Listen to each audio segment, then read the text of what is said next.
Dear students, welcome to the class 10 Geography, the chapter Manufacturing Industries. We will be discussing about. First of all, we should know about the definition of the manufacturing. This is the production of goods in large quantities. Production of goods in large quantities after processing from raw materials to more valuable products is called manufacturing. इसका मतलब ये है कि सामान का production, कोई भी goods है, गुड्स का प्रोडक्शन जो है उसमें क्या किया जाता है, लार्ज क्वांटिटी में किया जाता है after processing from raw material, यानी कि रॉ मटेरियल को लेकर के हम प्रोसेस करते हैं और फिर एक वैल्यूएबल प्रोडक्ट बनाते हैं, इस प्रोसेस को हम लोग मैन्युफैक्चरिंग कहते हैं। यानी कि प्रोडक्शन ऑफ गुड्स, सामान का प्रोडक्शन जो है लार्ज क्वांटिटीज में अगर होता है और उसे प्रोसेस करके बनाया जाता है, ये प्रोसेसिंग जो है ये कहां से होता है, ये प्रोसेसिंग जो है ये रॉ मटेरियल को प्रोसेस करके हम उसका फिनिश्ड गुड्स बनाते हैं, यानी कि फिनिश्ड वैल्यूएबल प्रोडक्ट बनाते हैं। इसी प्रोसेस को मैन्युफैक्चरिंग कहा जाता है। जैसे कि अगर हम एग्जांपल लें तो ये हो सकता है कि पेपर जैसे पेपर पे इससे हमें बुक मिलता है या नोटबुक मिलता है या बहुत सारी चीजें जो है इस पे लिखी जाती है पेपर पे, तो ये पेपर का प्रोडक्शन जो है लकड़ी से करते हैं, यानी कि वुड से जो है इसे प्रोसेस करके और इसे पेपर जो है बनाया जाता है।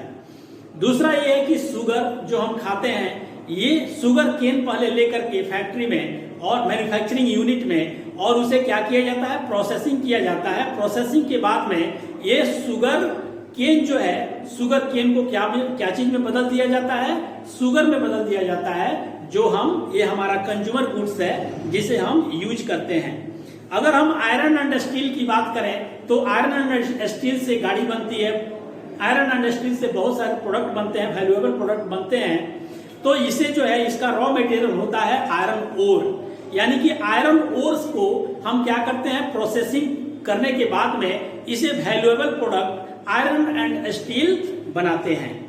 अगर तीसरा एग्जांपल लें, एल्यूमिनियम, ये जो है इसका रॉ मटेरियल बॉक्साइट होता है और बॉक्साइट से हम लोग क्या करते हैं, एल्यूमिनियम को हम लोग तैयार करते हैं, एल्यूमिनियम तैयार करते हैं इस बॉक्साइट से। तो इस तरह से ये क्या है, इन सारी चीजों को जो हम बनाते हैं इसको प्रोसेसिंग करते हैं रॉ मटेरियल से और फिर इसको वैल्यूएबल प्रोडक्ट में इसको कन्वर्ट करते हैं। इस प्रोसेस को इस तरह से मैन्युफैक्चरिंग कहा जाता है। People employed in the secondary activities manufacture the primary materials into finished goods. जो वर्कर सेकेंडरी एक्टिविटीज में, जैसे कि हम लोग इकोनॉमिक्स में पढ़े हुए हैं, सेक्टर्स ऑफ इंडियन इकोनॉमी, जिसमें हमारा इकोनॉमी जो है 3 पार्ट में बटा हुआ है, प्राइमरी सेक्टर, सेकेंडरी सेक्टर और टर्शियरी सेक्टर।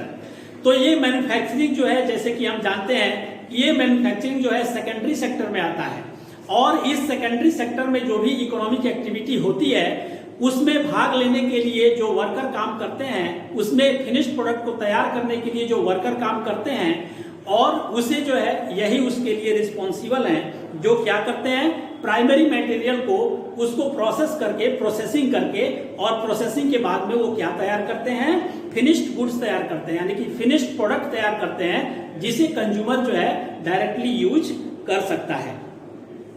इसके अलावा वर्कर जो है स्टील फैक्ट्रीज में, कार जिससे जहां बनती है, ब्रेवरीज में, टेक्सटाइल इंडस्ट्रीज में, ये सब में जो है वर्कर काम करते हैं और इनका यही काम होता है कि रॉ मटेरियल को प्रोसेस करने के बाद में, उसके प्रोसेसिंग के बाद में ये क्या चीज में चेंज हो जाता है, ये फिनिश्ड प्रोडक्ट में चेंज हो जाता है। जो वैल्यूएबल प्रोडक्ट होता है उसे हम बाजार से खरीद करके और उसका यूज हम करते हैं।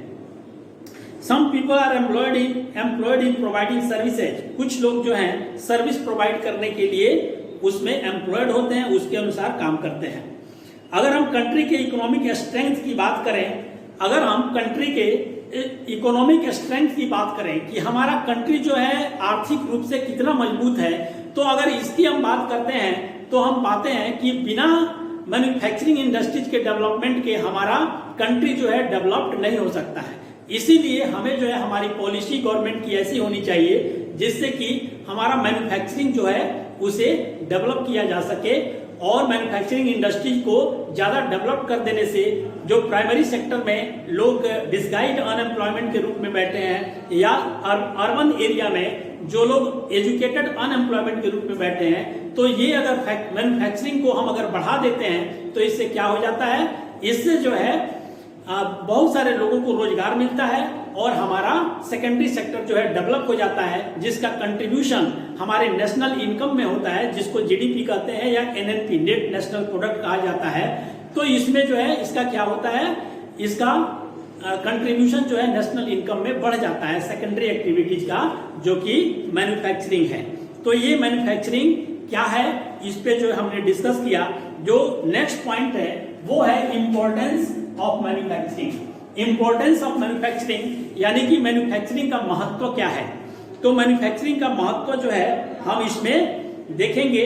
Manufacturing sector is considered the backbone of development in general and economic development in particular, mainly because इसमें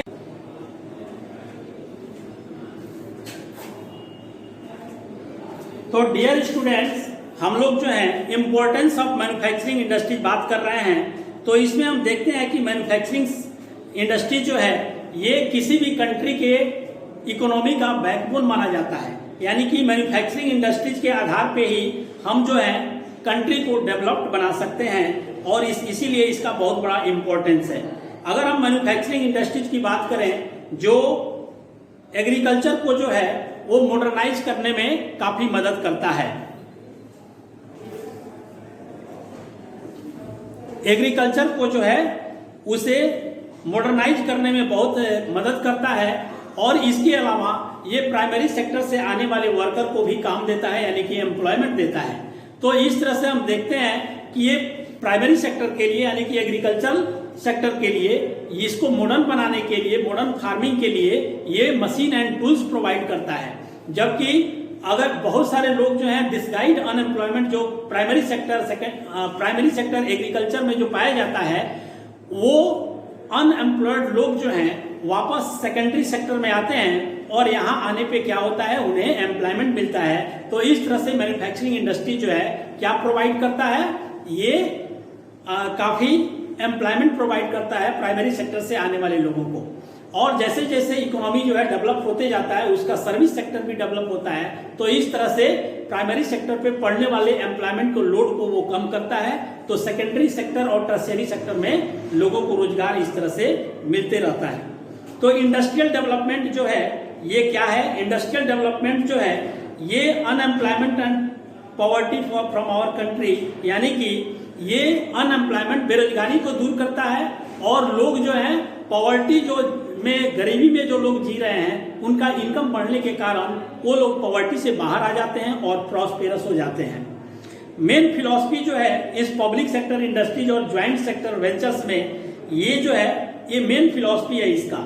यानी कि पब्लिक सेक्टर इंडस्ट्री में कुछ मैन्युफैक्चरिंग इंडस्ट्रीज है और कुछ मैन्युफैक्चरिंग इंडस्ट्री जो है वो ज्वाइंट सेक्टर में है और इनका मेन फिलॉसफी यही है कि ये क्या करेंगे, इसके लिए जो है लोगों के लिए जो है इंडस्ट्रियल डेवलपमेंट करके लोगों की बेरोजगारी दूर करेंगे और इससे लोग जो है पॉवर्टी से बाहर आएंगे और प्रॉस्पेरस हो जाएंगे। तो इस तरह से it was also aimed at bringing down regional disparities. ये क्षेत्रीय आधार पे लोगों में विविधता पाई जाती है, उसमें अंतर पाया जाता है। तो इसे जो है हमें क्या करना चाहिए, इसे जो है ये हमें यूज करता है क्या करने के लिए, हमें जो है ये रीजनल डिस्पैरिटीज कम करने के लिए करने की दिशा में ये मैन्युफैक्चरिंग इंडस्ट्री यानी कि सेकेंडरी सेक्टर जो है काम करता है।